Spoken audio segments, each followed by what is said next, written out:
August TV. Hi everyone. Today I'm going to be sharing my labor and delivery story. I'm a first-time mom and it took me a while to really talk about this because I just wasn't ready.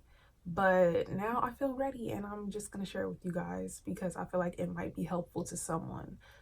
So I would say that my labor story would begin a few days after my baby shower.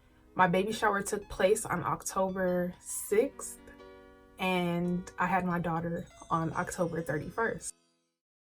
There was a 3-week period that I was experiencing early labor.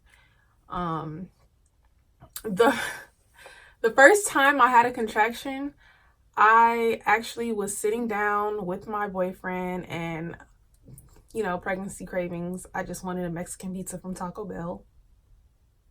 And I was eating my Mexican pizza, and all of a sudden, I just felt like, oh my God. Like, it was just the most off guard pain that I've ever felt. Like, it just caught me completely off guard. I felt so safe with my little Mexican pizza, and I was just cuddled up, and then all of a sudden, boom, there's a contraction. After I felt the contraction, I set my Mexican pizza on my nightstand. I said, hold up, something's not right. Something is not right. And then again, a few minutes later, I felt it again. So my favorite item that I had when I was pregnant was my yoga ball. That was my go-to. I love everybody that is pregnant right now, get you a yoga ball. Yoga balls will help you, I'm telling you. So when I felt my contraction, the first thing I did was grab my yoga ball and I would just sit on it and kind of like roll my hips, or sometimes I would just bounce. It just depended on what I was feeling at the time, and I would just kind of go based off of that. So I was on the yoga ball and I'm rolling. I'm rolling on this yoga ball, and it just stopped a little while later. And I was just like, okay, that was strange. Maybe I'm going to have the baby soon. At my next doctor's visit, I told my doctor about the contractions that I was having because they continued on for the next few days and they would just kind of come and go. So she checked me and I was 3 centimeters dilated. Now, in my mind, I'm like, okay, this is it. I'm about to have the baby. I called my boyfriend. He left work. Like, it was time. In my mind, it was time. So, she just sent me home. I was so scared. She was like, oh no, your water hasn't broke. The contractions aren't consistent. You're good to go home. I went home, but I was like paranoid. Like, my scariest thought was like, oh my God, like what if I have my baby when I'm like using the bathroom or something? I was really terrified of that for 3 weeks. So at this point, I'm having an appointment every week, and at my next appointment I was 4 centimeters dilated and I was effaced, but I can't remember what percentage I was effaced. So again, she sent me home and I'm just like, oh my God, like what if I have this baby when I'm using the bathroom? Like, that was just my worst fear. um Honestly, like there was even some times where I would rush to the hospital because I just like any little thing, I would just rush to the hospital because I was really paranoid and I didn't feel like my doctor explained things well enough to me.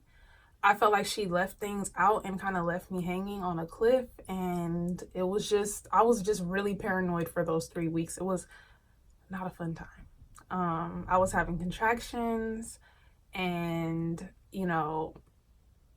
1 minute she was telling me that I should, stay in bed. The next minute she's like, oh no, go ahead and be active and, continue on regular. And I couldn't continue on regular. I was just uncomfortable and paranoid. So how could I be normal? How could I continue on with my normal day? So after the second appointment, I was pretty paranoid.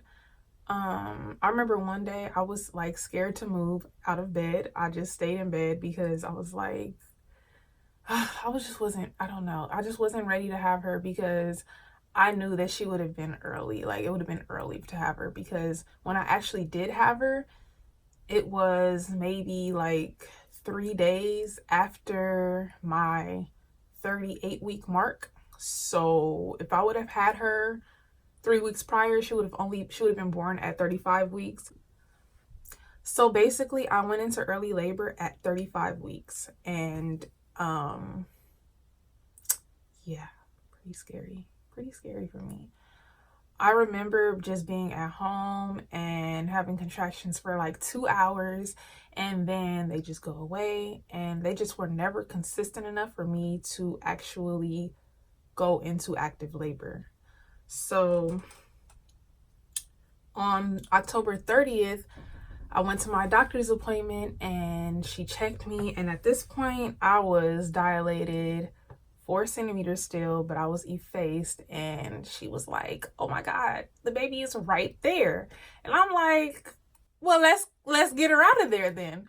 And she was like, "Oh no, you can go home." I'm like, "Are you kidding me? Like, are these people crazy? Like, do they want me to deliver my own child?" Or at this point, I'm confused. I'm like, is this proper protocol? Like, is this normal? My mom had never heard of it. My mother-in-law had never heard of this. The mothers that I know, none of them never heard of this. Like, they're like, what? They're like, stay in bed. Like, I didn't listen. It was my best friend's birthday. I went and got her balloons and we went and ate. And when I got home, of course, contractions. And that night at 2 in the morning, so now at this point it's October 31st, 2 in the morning, I got up to use the restroom. And when I sat back down on my bed, I just felt like a little, and I was like, oh, this is it for sure, for sure. So I woke my boyfriend up and I'm like, look, we gotta go.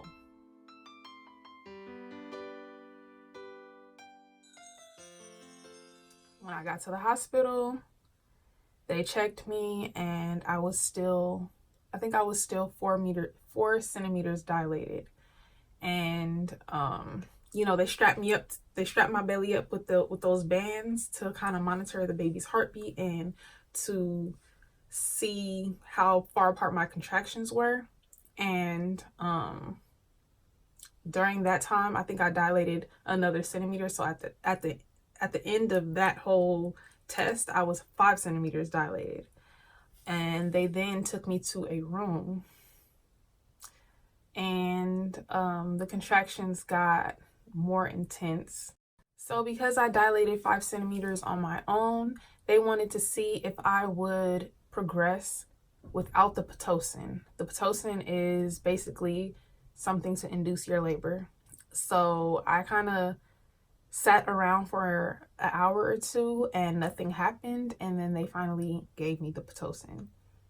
That is when the contractions got intense. That is when it got painful and intense. I was trying to go without the epidural, and I did for a good amount of time. Like, I had the pain medication that they would give you through your IV, but I did not have the epidural for a long time. So about 2 hours before I had my daughter, I went ahead and got the epidural. And 3 contractions later, they had to take me off the epidural because I was 9 centimeters dilated, and the doctor was scared that I wouldn't be able to feel my legs or feel anything down there enough to push her out. It took me about an hour to get the epidural out of my system and to be able to feel my legs and everything again. I had my mom and my mother-in-law. They were some troopers. They were massaging my legs and my feet. And oh my God, I appreciate that so much. That felt so good at that time. Like, make sure you guys have some troopers with you in your room when you're about to have your baby, because it helps. It really helped me. During my contractions though, I did not want anybody to touch me. Like, I felt so bad. Like, I told my mom and my boyfriend, like, don't touch me. I just wanted zen. Like, I just wanted to breathe through my contractions. Like, that is the best thing that you can do. Like, just everybody be quiet and just breathe. That was it for me. That got me through all of my contractions. So once I was dilated 10 centimeters, the nurse decided to tell me that I could start pushing, not knowing that my doctor was currently delivering another baby.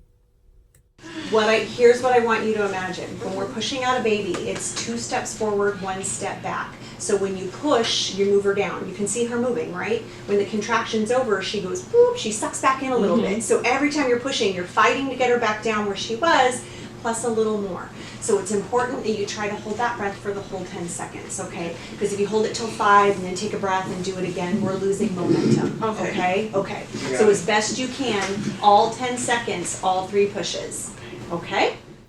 So I started pushing and it took me a while to get the hang of it, but once I got the hang of it, I pushed her right to where she needed to be.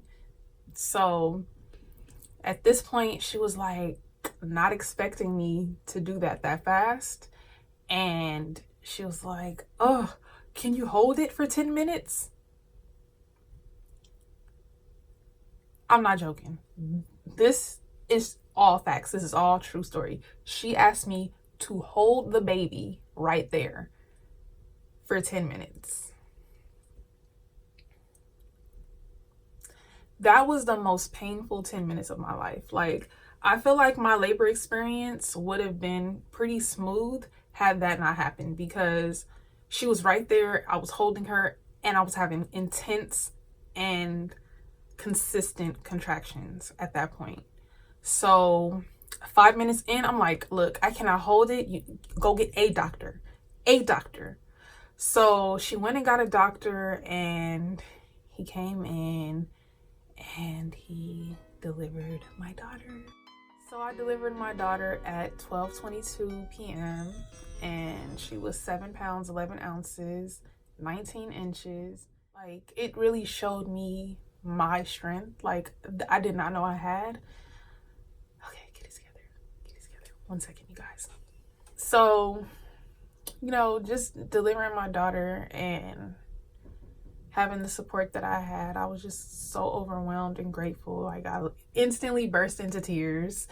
And I was just so happy to have my daughter. If you're a new mom, congratulations.